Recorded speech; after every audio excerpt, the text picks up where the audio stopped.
महाराष्ट्राच्या राजकारणात अजित पवारांची दहशत नव्हती, पण अजित पवारांचा दरारा होता आणि तो दरारा प्रत्येक नेत्यानं, कार्यकर्त्यानं स्वीकारलेला होता. कारण का त्याच्या मागे, त्या दटावणी मागे अजित पवारांचं प्रेम होतं. त्या कठोर शब्दांमागे एक भावनिक माणूस दडलेला होता, याची सगळ्यांना कल्पना होती.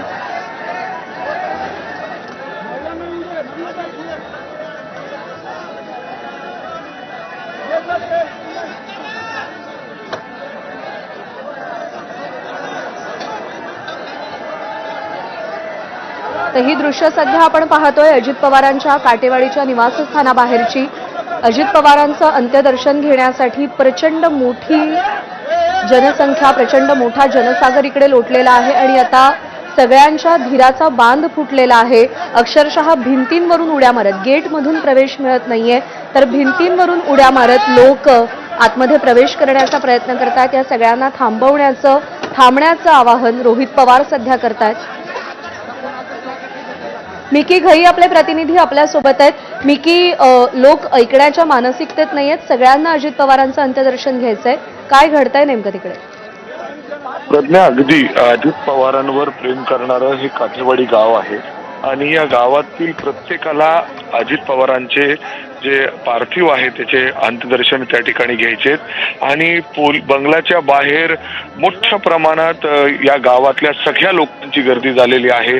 पोलीस त्यांना विनंती करतायत की आतमध्ये आपण एक एक करून सोडूयात, काही वेळ द्या, कुटुंब आतमध्ये आहे, त्यांच्याकडून आम्हाला माहिती मिळताच तुम्हाला आतमध्ये सोडू.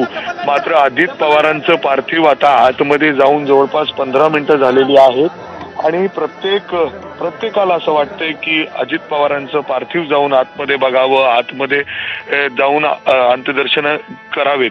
मात्र त्याच वेळी जी गर्दी आहे ती सातत्याने वाढत चाललेली आहे. महिला देखील संपूर्ण या काठेवाडी गावातील या ठिकाणी अजित पवारांच्या अंत्यदर्शनासाठी या ठिकाणी आलेले आहेत. अर्थातच हे गाव पूर्ण अजित पवारांना आपलं कुटुंब मानत होतं. प्रत्येक सुखात दुःखात कुणाचेही काही काम असलं तरी अजित पवारांकडे ते सहजपणे जात होते आणि आपल्या घरातल्या व्यक्तीसारखं हक्काने त्यांना हे कामं सांगत होते आणि तो व्यक्ती आज आपल्यातून निघून गेलेला आहे हे विश्वास कुणालाही बसत नाहीये आणि त्यामुळेच अजित पवारांचं बघण्यासाठी, अजित पवारांच्या पार्थिवाच्या अंतिम दर्शनासाठी हे सगळे लोक या ठिकाणी पोहोचलेले आहेत आणि स्वतः रोहित पवार गेटवर आलेले आहेत आणि सगळ्यांना विनंती करतायत की थोडा वेळ द्या. आतमध्ये सगळे सदस्य आहेत, आई अजित पवारांची आई आहेत आणि काही वेळानंतर आपण सोडूयात आणि विद्याप्रतिष्ठानच्या मैदानावर सुद्धा अजित पवारांचं पार्थिव काही वेळ ठेवलं जाणार आहे. थांबवते काटेवाडीतल्या अजित पवारांच्या निवासस्थानाबाहेरून वेदांत नीप सध्या आपल्यासोबत आहेत. वेदांत, काय घडतंय? काठेवाडीतलं हे अजित पवारांचं निवासस्थान, जिथे आपण बघतोय की मोठ्या संख्येनं कार्यकर्ते हे आतमध्ये येतात आणि आपण बघितलं एका मागे एक हे कार्यकर्त्यांना आता आतमध्ये सोडलं जातंय. ज्या प्रकारे आपण बघतोय रोहित पवार हे नियोजन करताना पाहायला मिळतात, कारण मोठी गर्दी इथे आपल्याला या कार्यकर्त्यांची पाहायला मिळते. फक्त ग्रामस्थ नाही, काठेवाडीतील ग्रामस्थ नाही तर राज्यभरातील राष्ट्रवादी काँग्रेसचा कार्यकर्ता जो अजितदादांच्या खांद्याला खांदा लावून राष्ट्रवादी काँग्रेस पक्षामध्ये काम करत होता, तो प्रत्येक जण आज आपल्या नेत्याला निरोप देण्यासाठी त्यांचं अंत्यदर्शन घेण्यासाठी आलेला आहे आणि त्यामुळे आपण या गेटच्या बाहेर बघितलं मोठी गर्दी आपल्याला कार्यकर्त्यांची पाहायला मिळते आणि जसं इथे बघतोय किती गर्दी आपण आहे. कारण ज्या प्रकारे जसं या कार्यकर्त्यांना कळलं की काटेवाडीतील अजित पवारांच्या निवासस्थानी अंत्यदर्शनासाठी अजित पवारांचे पार्थिव होणार आहे, तशी आपण बघितली तर ही सगळी गर्दी जी बारामतीला होती ती सगळी गर्दी 11 किलोमीटरचं अंतर कापत इथे आलेली आहे आणि आपण बघतोय जी गर्दी झाली आहे त्याला ते नियोजन करण्यासाठी पोलीस प्रयत्न करतायत, कारण अगदी रांगेत या सगळ्या कार्यकर्त्यांनी यावं आणि अजित पवारांच्या पार्थिवाचं अंत्यदर्शन घ्यावं यासाठी अगदी पोलीस वारंवार आवाहन करतायत. रोहित पवार सुद्धा आपल्या कार्यकर्त्यांना समजून सांगतायत. खरं तर दुःखाचा डोंगर पवार कुटुंबियांवर, त्यासोबतच जे काठेवाडीतील ग्रामस्थ आहेत त्यांनी ही तयारी केली होती. काठेवाडीतील ग्रामस्थ हे अगदी अजित पवारांची सगळी जी काही जडणघडण आहे त्या जडणघडणीमध्ये त्यांनी ही सगळी जडणघडण जवळून बघितली. अगदी तरुणपणातले अजित पवार, कारण बालपण सुद्धा त्यांचं या काटेवाडीत गेलं आणि त्यामुळे अनेकांनी जेव्हा प्रतिक्रिया देताना सुद्धा आपण बघितलं तर अजित पवारांच्या अनेक आठवणी सांगितल्या. कशा प्रकारे त्यांनी पहिली निवडणूक लढवली, त्यानंतर उपमुख्यमंत्री ते 6 वेळेस झाले, या सगळ्या आठवणी सांगितल्या. प्रत्येकाला मार्गदर्शन अजित पवारांचं लाभलेलं होतं. प्रत्येकांना एक गुरुमंत्र त्यांनी राजकारणात दिलेला होता. अनेक कार्यकर्त्यांना त्यांनी मोठं केलं होतं आणि त्यामुळे एवढी गर्दी आपल्याला अजित पवार यांच्या अंत्यदर्शनासाठी पाहायला मिळते. आणि रोहित पवार हे स्वतः बाहेर येऊन सगळ्या कार्यकर्त्यांना सांगतात की आपण शांततेत रांगेत यावं आणि अजित पवारांच्या पार्थिवाच्या इथे जाऊन अंत्यदर्शन घ्यावं. खरं तर तासभरच हे पार्थिव इथे असणार आहे, कारण तासभरानंतर हे पार्थिव पुन्हा एकदा बारामतीमध्ये जाईल, जिथे आपण बघितलं वेदांत थोडंसं थांबवते. मिकी घई आपले प्रतिनिधी सुद्धा तिथून आपल्या सोबत आहेत. मिकी,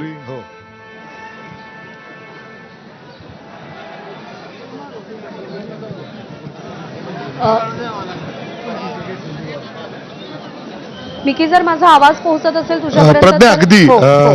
जर आपण बघितलं तर काठेवाडीतील जे अजित पवारांचं गाव आहे, ज्या ठिकाणी त्यांचा हा बंगला आहे, तिथं अजित पवारांचा पार्थिव पोचलेला आहे आणि बाहेर आपण बघू शकतो अगदी मोठ्या प्रमाणात जे काठेवाडीतील गावातील लोक आहेत, जे अजित पवारांना आपलं कुटुंब मानत होती, किंबहुना वेगवेगळ्या शहरातून राष्ट्रवादी काँग्रेसचे जे सगळे कार्यकर्ते आहेत ते मोठ्या संख्येने इथं पोहोचलेले आहेत आणि प्रत्येकाला आतमध्ये जाऊन अजित पवारांच्या जे पार्थिव आहे त्याचं अंत्यदर्शन या ठिकाणी घ्यायचं आणि त्यासाठीच इथं मोठ्या प्रमाणात गर्दी झालेली आहे. काही वेळापूर्वीच जर आपण बघितलं तर जय पवार देखील आतमध्ये गेलेले आहेत, त्यांच्या पत्नीसह ते या ठिकाणी पोहोचलेले आहेत आणि प्रत्येक जण हेच विनंती करते की आम्हाला अजितदादांना बघायचं आहे, कारण अजून सुद्धा या कार्यकर्त्यांना, या सगळ्या काठेवाडीच्या सदस्यांना, गावकऱ्यांना विश्वास होत नाहीये की अजित पवार त्यांच्यातून निघून गेलेले आहेत आणि अनेक वेळा ते त्यांच्या कामानिमित्त असतील, अजित पवारांना कुटुंबाचं सदस्य मानायचे आणि काही लोकांशी इथं आपण बोलायचं नक्कीच प्रयत्न करूयात. दादा, अजित पवार काठेवाड्यातून आहात तुम्ही, याच गावातील सदस्य. अजित पवार हे प्रत्येकासाठी इथं कुटुंब म्हणून आहे, म्हणजे आज इथं अशा पद्धतीने यावं लागेल कधी वाटलं नव्हतं प्रत्येकाला? असं नाही, कधीच अपेक्षा नव्हती, ही अपेक्षा नव्हती कधीच. वाईट दिवस उजाडला कालचा, वाईट दिवस. आज इथे येणारा प्रत्येक माणूस काहीतरी अपेक्षा घेऊन यायचा, पण आज आलेला माणूस निशब्द होऊन पाठीमाघारी जातोय. प्रत्येकाचं समाधान केलेलं आहे दादांनी. दादांना बांधायला भेटली नाही स्वतः, म्हणून मी राखी घेऊन आलेली. दादा खूप वाढ झाला दादा, आमच्या सगळ्या बहिणींसाठी तुम्ही काय बोलावं ते समजा मला. प्लीज पुढे जा.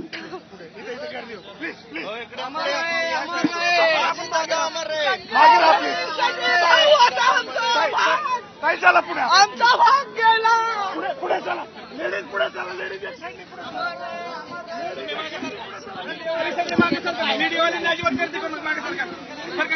त्यांच्या पार्थिवाचे अंत्यदर्शन या ठिकाणी घ्यायचे आहेत आणि आपण बघतोय काठेवाडी या ठिकाणी या बंगल्याच्या बाहेर मोठ्या प्रमाणात इथल्या जे ग्रामस्थ आहेत आणि त्याचबरोबर राज्यभरातून जे कार्यकर्ते या ठिकाणी आलेले आहेत त्यांची गर्दी या ठिकाणी आपल्याला पाहायला मिळते.